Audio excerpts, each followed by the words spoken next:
संपूर्ण राज्याचे लक्ष लागून राहिलेल्या नरसापूर प्रकरणी पुणे सत्र न्यायालयाने निकाल दिलाय। आरोपी भीमराव कांबळे याला मरेपर्यंत फाशीची शिक्षा सुनावण्यात आली आहे। अत्याचार करून तिची हत्या केली होती। या प्रकरणाच्या नंतर संपूर्ण राज्यामध्ये संतापाची लाट उसळली। आरोपीला कठोरात कठोर शिक्षा व्हावी अशी मागणी सगळ्या स्तरातून करण्यात येत होती। प्रकरण फास्ट कोर्टामध्ये चालवण्याचं आश्वासन दिले आणि यानंतर मे महिन्यामध्ये या प्रकरणाची सुनावणी सुरू झाली। कोर्टात आज या नराधमाला फाशीची शिक्षा सुनावली आहे। नरसापूरच्या निकालावरती विशेष सरकारी वकील अजय मिसाळ यांनी नेमकी काय प्रतिक्रिया दिली आपण बघूया। युक्तिवाद असा होता की हा जो आरोपी आहे ज्याचं वय 65 वर्ष आहे, त्यांनी 3 वर्षाच्या बालिकेवर हे अत्याचार केलेले आहे। हे प्री प्लॅन्ड कॉन्स्पिरसी होती आरोपीची। आरोपी घटनेच्या काही दिवस आधी त्या गावात जाऊन राहिला। ही बालिका तिच्या केवळ आजीसोबत राहते आहे हे आरोपीने पडताळून बघितलं। आरोपीने जागेची रेकी केली। आरोपीने घटनास्थळ हे निश्चित केलं, तिथे त्याचं सामान नेऊन ठेवलं आणि आरोपी काही दिवस वास्तव्यास तिथे गेला। त्यानंतर आरोपीने अतिशय थंड डोक्याने लहान मुलीला गाईचं वासरू दाखवतो हे सांगून त्या घटनास्थळाकडे नेलं। जाताना तिला गाठीशेवचं आमिष दाखवलं, गाठीशेव दिली आणि तिथे नेऊन ह्या बालिकेवर अत्याचार केले। मेहरबान कोर्टाने आज ह्या 12च्या 12 केस लॉचा जिस्ट हा वाचून दाखवला। या जिस्टमध्ये जे फॅक्ट्स आहेत त्या फॅक्ट्स ह्या केसला कशा लागू होतात याबद्दल सविस्तर भाष्य केलेलं आहे आणि ह्या आरोपीला आज एकूण 3 गुन्ह्यांमध्ये मृत्यूदंड ठोठावलेला आहे। भीमराव कांबळे आता फासावर लटकायचं ह्या शब्दात कोर्टाने कन्क्लूड केलेला आहे। हा अतिशय ऐतिहासिक खटला ठरेल। 16 मेला एक परिपूर्ण 1200 पानी दोषारोपपत्र दाखल करण्यात आलं आहे।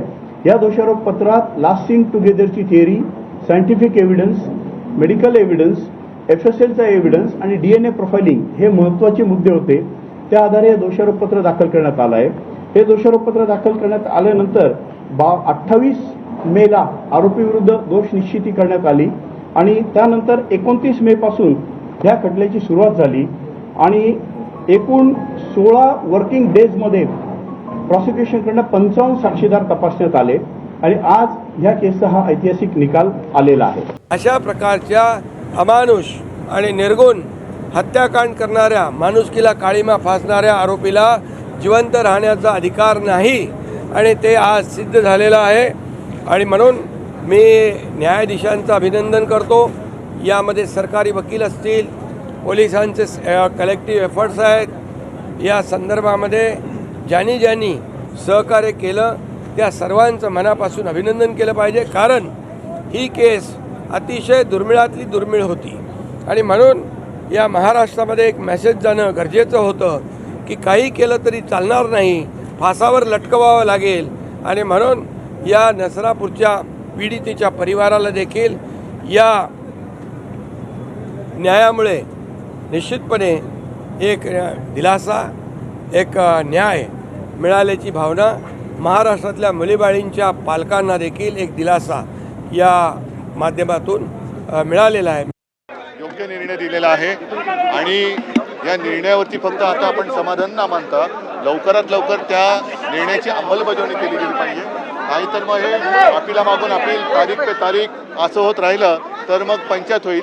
म्हणून मला असं वाटतं जेव्हा कोर्टाने सगळ्या गोष्टी तपासून हा निर्णय दिलेला आहे त्या निर्णयानुसार लवकरात लवकर या शिक्षेची अंमलबजावणी झाली पाहिजे आणि ती जर का झाली तर मग अशा नराधमांना आळा बसू शकतो।